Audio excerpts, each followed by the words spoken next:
Hi friends, today I am going to speak about the anatomy of the cornea. Coming to the eyeball is a cystic structure which is kept distended by the pressure inside it. Although it is generally referred to as a globe, but it is actually not a globe. The eyeball it is not a sphere, but it is an oblate spheroid which consists of two modified spheres which are fused together. The cornea is a part of the anterior smaller sphere with a radius of about 7.8 mm, and the sclera is a part of the posterior larger sphere with the radius of about 12 mm. Then coming to the dimensions of the adult eyeball, the anterior posterior diameter of the eyeball is about 24 mm, the lateral diameter is about 23.5 mm, and the vertical diameter is 23 mm. The circumference of the eyeball is 75 mm and the volume of the eyeball is 6.5 ml and the weight of the eyeball is 7 gram. Then coming to the various poles and equators of the eyeball, the central point of the maximal convexities of the anterior and posterior curvature of the eyeball is called the anterior pole and the posterior pole respectively. Then coming to the various equators of the eyeball, there are basically three equators: the geometrical equator, the surgical equator and the anatomical equator. The geometrical equator of the eyeball lies at the midplane between the two poles. The anatomical equator of the eyeball is slightly tilted backwards on the temporal side and forward on the nasal side. Similarly, the surgical equator refers to the greatest circumference of the globe approximately in the coronal plane. Then coming to the various codes of the eyeball, the various codes of the eyeball are, there are basically three codes, that is from outermost to inwards. The first coat is the fibrous coat, the middle coat is called the vascular coat or the uveal tissue, and the innermost coat is the nervous coat or the retina. Coming to the fibrous coat, it is a dense strong wall which protects the intraocular contents. The anterior 1/6 of the fibrous coat is transparent and it is called the cornea, whereas the posterior 5/6 of the opaque part is called as the sclera. The cornea is set into the sclera like a watch glass, and the junction of the cornea and the sclera is called as the limbus. And the limbus is marked at its external surface by the external scleral sulcus. The conjunctiva is firmly attached at the limbus. Then coming to the next coat, that is the vascular coat or the uveal tissue. It is highly vascular and it supplies nutrition to the various coats of the eyeball. The vascular coats consist of basically three things, that is the iris, the ciliary body and the choroid. Then coming to various segments of the eyeball consists of mainly two segments, that is the anterior segment and the posterior segment. The anterior segment is further divided into the anterior chamber and the posterior chamber. Now coming to the anterior segment, the lens, the structures which lies in front of the lens is called as the anterior segment, and the structures which lies posterior to the lens are called the posterior segment. The anterior segment is divided into anterior chamber. The anterior chamber is bounded anteriorly by the back of the cornea and posteriorly by the iris and the ciliary body. The anterior chamber, the normal depth of the anterior chamber is about 3 mm and the range is from 2.5 to 4.4 mm. And the anterior chamber, it is shallower in cases of hypermetropes and it is more deeper in cases of myopes. But it is the depth of the anterior chamber basically remains normal. It is of the same depth in two eyes of the same individual. The anterior chamber contains about 0.25 mm of the aqueous humor. Similarly, then coming to the posterior chamber, it contains 0.06 ml of the aqueous humor. The posterior chamber is bounded anteriorly by the iris and ciliary body, and posteriorly it is bounded by the lens and its zonule, and laterally it is bounded by the ciliary body. Then coming to the posterior segment, it includes the structures which lies posterior to the lens, that is the vitreous humor, the retina and choroid. Now we shall speak about the anatomy of cornea. The cornea is a transparent, avascular, vast glass-like structure. It forms the anterior 1/6 of the fibrous coat of the eyeball. Then coming to the various dimensions of the cornea, the anterior surface of the cornea is elliptical with an average horizontal diameter of 11.75 mm and a vertical diameter of 11 mm. The posterior surface of the cornea is circular with a diameter of 11.5 mm. The thickness of the cornea is 0.52 mm in the center and periphery it is 0.7 mm. So the cornea is thinnest at the center and the thickness increases as we go towards the periphery. Then coming to the radius of curvature, the central 5 mm of the cornea forms the powerful refracting surface of the eye. The anterior and posterior radius of curvature of the central part of the cornea, that is central 5 mm of the cornea, is 7.5 mm and 6.5 mm respectively. Then coming to the refractive power of the anterior surface of the cornea, the refractive power of the anterior surface of the cornea is plus 48 diopter and that of the posterior surface of the cornea is minus 5 diopter. So the average or the net refractive power of the cornea is about plus 43 diopter, which is about 3/4 of the total refractive power of the eye, which is 60 diopter. Then the refractive index of cornea is 1.37. Then coming to the histology of the cornea. The cornea contains basically 6 layers. From anterior to posterior, it consists of the epithelium, the Bowman's membrane, the stroma, the pre-Descemet's membrane or the Duas layer, and the Descemet's membrane, then the endothelium. Then coming to the epithelium, the corneal epithelium is of stratified squamous epithelium, which is continuous with the conjunctival epithelium. It is about 50 to 90 micron thick and it consists of 5 to 6 layers of cells. The deepest layer is made up of columnar cells and the next 2 to 3 superficial layers or the middle layers are consists of wing or umbrella shaped cells and the most superficial 2 layers are of flattened cells. The corneal epithelium sets at regular interval and it is replaced by growth from its basal cells. It is estimated that the entire cornea is totally replaced by regeneration from the basal cells in a period of 6 to 8 days. Then coming to the various features of the layers of the epithelium, the basal cell layer are tall columnar polygonal shaped cells which are arranged in a palisade-like manner on a basement membrane. It forms the germinal layer of the epithelium and it continuously undergoes mitosis to produce daughter cells which are pushed anteriorly into the wing cell layer. Then coming to wing cells, these are the next 2 to 3 layer of cells. They are slightly polyhedral shaped cells. Then the most superficial layers are the flattened layers, which are about the cells are long and thin with flattened nuclei. Then coming to the next layer of the cornea, that is the Bowman's membrane. This layer consists of acellular mass of condensed collagen fibrils. It is about 8 to 14 micron in thickness and it binds the corneal stroma anteriorly with the basement membrane of the epithelium. It is not a true elastic membrane but it is simply a condensed superficial part of the stroma.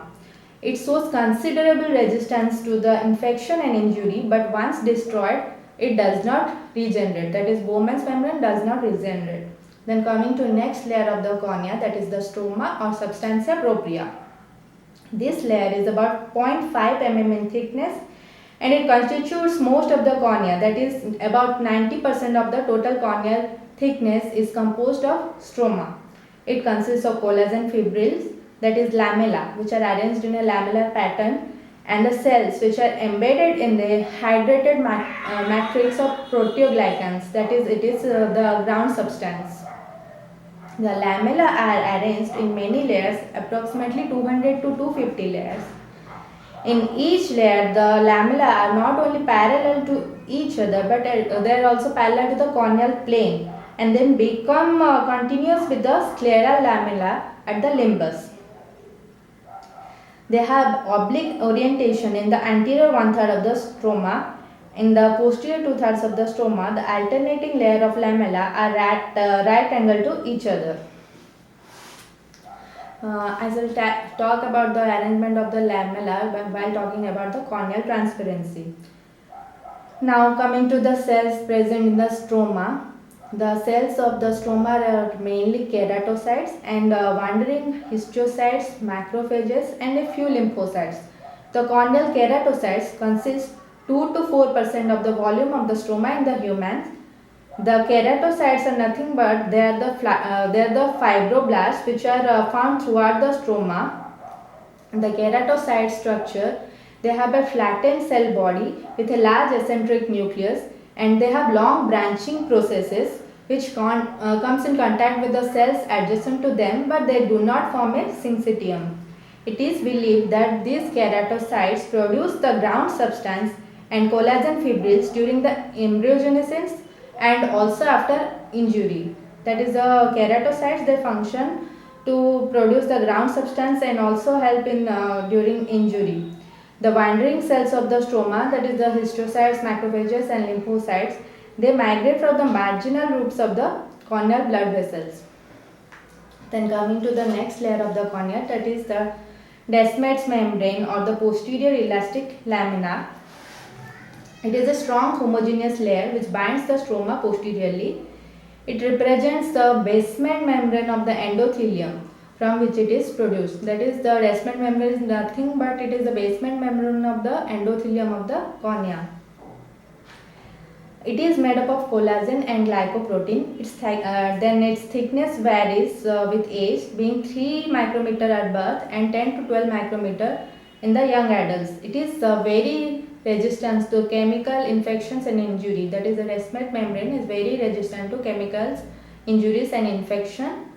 Even when the whole of the stroma is sloughed up, the Descemet membrane can maintain the integrity of the eyeball for a long period. And unlike the Bowman's membrane, the Descemet membranes, when it is destroyed, it can regenerate. Normally, the Descemet membrane remains in a state of tension, and when it is torn, it curls inward on itself. In the periphery, the Descemet membrane appears to end at the anterior limit of the trabecular meshwork, and this end is also called as the Schwalbe's line. On coming to electron microscopy of the Descemet membrane, it can be divided into two distinct regions, that is anterior one-third which is arranged in a vertical banded pattern, and the posterior two-third which is more amorphous and granular. The posterior surface of the Descemet membrane at the periphery shows rounded wart-like excrescences which are also known as Hassel-Henle bodies. These Hassel-Henle bodies increases with advancing age. Similarly, central excrescences can be seen in some dystrophies such as the Fuchs dystrophy, and these central excrescences are called the guttatae. Then coming to the next layer, that is the endothelium. The endothelium of the cornea, it consists of a single layer of flat polygonal cells which are seen on slit lamp biomicroscopy as a mosaic pattern. The cell density of the endothelium is about 6,000 cells per mm square at birth, and in human adults the cells of the endothelium do not divide. The cell counts falls by about 26% in the first year, and a further 26% falls occurs in the next 11 years. So in the young adults, the total cell density of the endothelium is about 2,400 to 3,000 cells per mm squares. The defect left by the decreasing or dying cells is filled up by enlargement or polymegathism of the remaining cells. So the average cell vary in diameter from 18 to 20 micron early in life to 40 micron in the advanced age or in the aged persons. There is a considerable functional reserve of the endothelium. Therefore, corneal decompensation occurs only if the about 60 to 75% of the adult age cells are lost. That is, if the about 75% of the corneal endothelial cells are lost, then only corneal decompensation occurs. or when the that is about less than 500 cells per mm squares. The endothelial cells are best evaluated by specular microscopy. The endothelial cells are attached to the Descemet's membrane by hemidesmosomes and laterally to each other by tight junctional complexes. The desmosomal linkages and zona occludentis are continuous around the entire cell, and they are calcium dependent, and they have an active pump mechanism which helps in the endothelial pumping action. These endothelial cells have a high metabolic activity and energy production for the above process, that is they have a high metabolic activity for the endothelial pump action, and this high metabolic activity is evidenced by presence of high number of mitochondria, ribosomes, and this RER, Golgi complexes in the cytoplasm of the cells. In the eye next to the photoreceptors, the endothelial cells contain the highest number of mitochondria. Then coming to blood supply of the cornea. The cornea is relatively known. It is an avascular structure. Small loops derived from the anterior ciliary vessels invade its periphery for about 1 mm and provide the nourishment. That is, the cornea basically it is an avascular structure, and it derives its nourishment from the anterior ciliary vessels which invade about 1 mm from its periphery, and also it derives some amount of nourishment from the aqueous humor. Actually, these loops are not in the cornea, but these loops, capillary loops, are present in the subconjunctival tissue which overlaps the cornea. And then coming to the nerve supply of the cornea has a rich supply of sensory nerve endings which are derived mainly from the long ciliary nerves, which are branches of the nasociliary nerve, which is a branch of ophthalmic division of the trigeminal nerve. The long ciliary nerves, after arising from the nasociliary nerve, enter the eyeball around the optic nerve along with the short ciliary nerves, and they then run forward in the suprachoroidal space. A short distance from the limbus, these nerves pierce the sclera to leave the eyeball, then they divide dichotomously and connect with each other and the conjunctival nerves to form a pericorneal plexus of nerves. About 60 to 80 myelinated trunks from the pericorneal plexus enters the cornea at various levels, that is the sclera, the episclera, and the conjunctiva. After going about 1 to 2 mm in the stroma of the corneal nerves, lose their myelin sheath, and they branch dichotomously and form a stromal plexus. Although some nerves end in the mid-stroma, most of them pass anteriorly and form a subepithelial plexus. The fibers from here, that is from the subepithelial plexus, penetrate the pores in the Bowman's membrane and they lose their squamous sheath. Then they divide into filaments under the basal layer of the epithelium, which extend between the cells of all the layers of epithelium, and there they form an intraepithelial plexus. The nerves end in the epithelium as fine beaded filaments. Thus, the cornea has an extensive innervational density which is highest near the center, and gradually the innervation decreases at the periphery. However, there are no nerves in the central posterior part of the cornea and the Descemet membrane and the endothelium.